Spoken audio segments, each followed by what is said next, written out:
राना साहब, ये मौलाना साहब ने भी तो सालिसी की पेशकश की, फिर जो कालेदम जॉइंट एक्शन कमेटी है उनकी तरफ से भी बड़ा मजबूत जवाब आया, फिर हुकूमत ने भी लचक दिखाई, लेकिन फिर आगे बात बढ़ी क्यों नहीं सर? नहीं, देखें, आपने मौलाना की तकरीर सुनी होगी और मौलाना ने इसके ऊपर बड़ा दो टोक मौक़िफ़ अपनाया। उन्होंने कहा कि मैंने एक्शन कमेटी से ये कह दिया है कि अगर आप मुझसे सालसी का अमल चाहते हैं तो आप ये धरना जो है इसको कॉल ऑफ करें, इसको ख़त्म करें। तो उसके बाद फिर जो है वो मुज़ाकरात के ज़रिए से मैं इस मामले को सुलझाने की कोशिश करूँगा। लेकिन वो हमारी इतला ये है कि उन्होंने ऐसा नहीं किया। वो अभी तक भी वो धरने में मौजूद हैं। तो अगर वो धरना कॉल ऑफ कर देते हैं तो उसके बाद वो मौलाना साहब को बताएं कि उनका कौन सा मुतालबा है जिसके ऊपर वो सारसी चाहते हैं।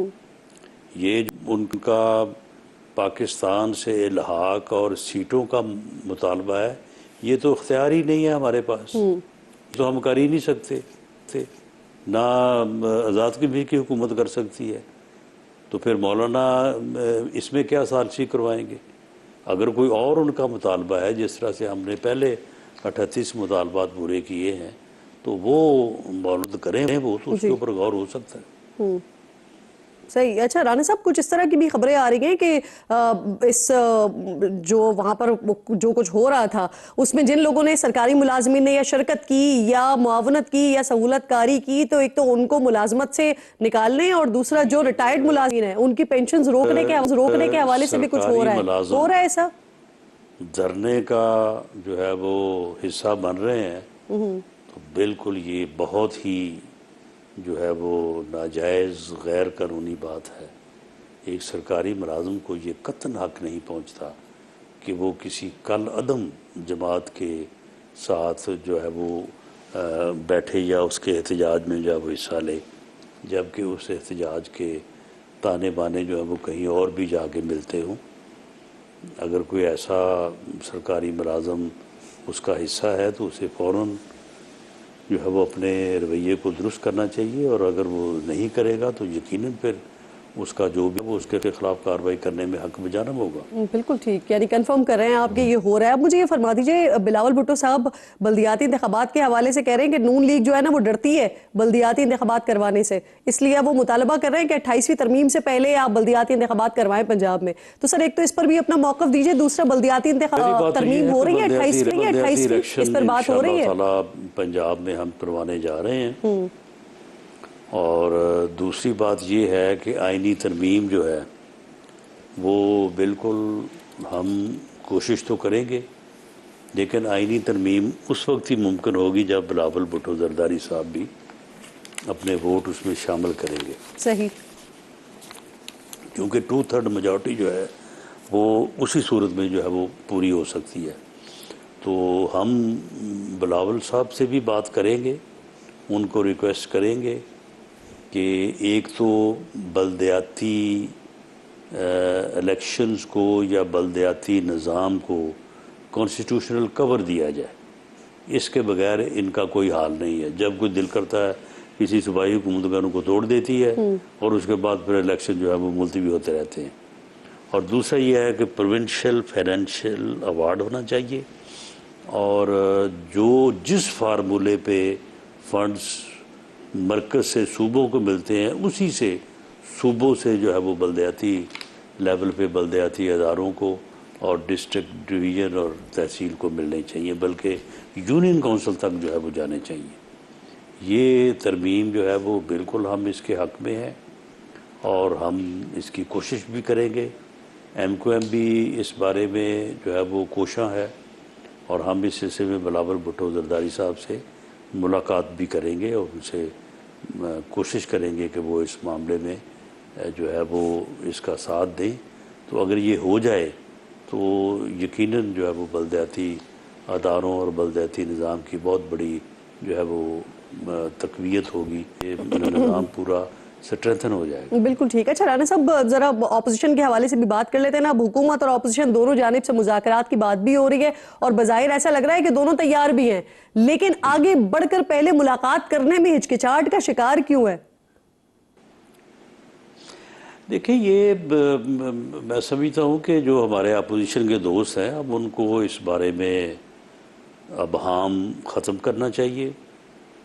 उनके पास जाके जो है वो वज़ीर आज़म साहब ने चौथी मरतबा उनको रिक्वेस्ट की है। अब उन्हें चाहिए कि वो मुझे हुक्म फरमाएं कि मैं वज़ीर आज़म से टाइम मुकर्रर करके तो उनको हम वहाँ पे प्राइम मिनिस्टर हाउस में रिसीव करें और प्राइम मिनिस्टर के साथ वो बैठ के मुलाकात करें। सुहेल अफरीदी साहब जो है वो कई मुलाकातें कर चुके हैं, तो इससे कोई फ़र्क नहीं पड़ेगा। कॉन्स्टिट्यूशनल और जो कौमी इश्यूज़ हैं उसके ऊपर बात करनी है, तो इसमें जो है वो इस तरह तज़ब्ज़ब का शिकार या जो है वो अन्य या बहानाबाजी से कभी आगे कभी पीछे करना जो है ये मुनासिब नहीं है। उन्हें चाहिए अब स्टेट वे, मैं मुंतज़िर हूँ इस बात का, वो हुक्म फरमाएँ तो एक दो रोज़ में ही जो है वो टोके तो उनकी प्राइम मिनिस्टर साहब से मुलाकात हो जाएगी। दुरुस्त दुरुस्त। सर मुझे ये भी फरमा दें, वजीर आजम का चैलेंज पीटीआई ने कबूल कर लिया है, तो क्या वजीर आजम साहब 2018 और 2024 के इलेक्शंस की तहकीकात करवाएंगे?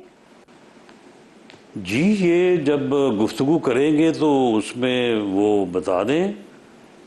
जब हमने 18 के इलेक्शन की जो है वो तहकीकात की बात की थी तो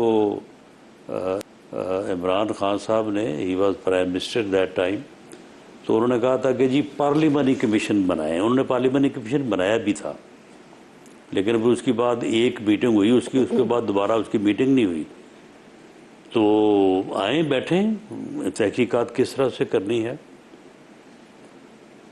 पार्लिमानी कमीशन अगर बन जाए तो वो तहकीकात भी कर ले, और तहकीकात के बाद तो खैर जो चीज़ सामने आनी है वो सबको पता है। चलिए, नेक्स्ट इलेक्शन जो है ये तो माजी में जो हो चुका सो हो चुका, उसको बदला नहीं जा सकता। अब इलेक्शन 2024 को आप जो है वो मिटा नहीं सकते, वो तो हो चुके हैं। जो आइंदा होना है उसके लिए बेहतरी पैदा हो जाए, उसके लिए कोई जो है वो ऐसे असूल कानून रूल्स बन जाएं कि ये सिलसिला जो है पाकिस्तान में इलेक्शंस का ये बेहतर हो। ठीक। और ऐसा इलेक्शन जिसके ऊपर हारने वाले को भी एतबार हो और जीतने वाले को भी जो है वो फ़ख्र हो अपनी जीत पे, ऐसे इलेक्शन की बुनियाद जो है कानून और रूल्स के तहत रखी जानी चाहिए। जी ठीक। अच्छा राणा साहब, इस पर भी बात कीजिए। सर, खैबर पख्तूनख्वा हुकूमत वफाक को ग्रांट नहीं दे रही और उन्होंने मशरूत कर दिया है इस बात से कि इमरान खान साहब से मुलाकात करवाएं, फिर वो बताएंगे कि आगे क्या करना है। अब कुछ करवा दें सर मुलाकात, ताकि वंस फॉर ऑल ये मामला हल हो, या फिर आप भी ये कह चुके हैं, बल्कि आप ही ने ये कहा कि हम जो है वो पैसे काट के बाकी बाकी पैसे दे देंगे उनको, तो क्या ये ऑप्शन इस्तेमाल करेंगे? जो ECC की मीटिंग हुई है उसका फैसला है, वो एक कॉन्स्टिट्यूशनल फोरम है, तो उसके फैसले पे अमल दरामद तो होगा। और KPK was duly represented by the chief minister, तो अब उससे वो इनराब तो नहीं कर सकते। लेकिन बाकी जो मुलाकात की बात है जी। वो फरमा रहे हैं कि वज़ीर आज़म ने उनसे वादा किया है, लेकिन ये मेरी मौजूदगी में तो बात नहीं हुई। तो अगर वो फरमा रहे हैं तो ठीक ही फरमा रहे होंगे। वज़ीर आज़म साहब जो है वो इस बारे में अगर उन्होंने वादा किया तो ज़रूर इस बारे में वो बात करेंगे। सही। बहुत बहुत शुक्रिया आपका राना सनाउल्लाह साहब, प्रोग्राम में आप साथ मौजूद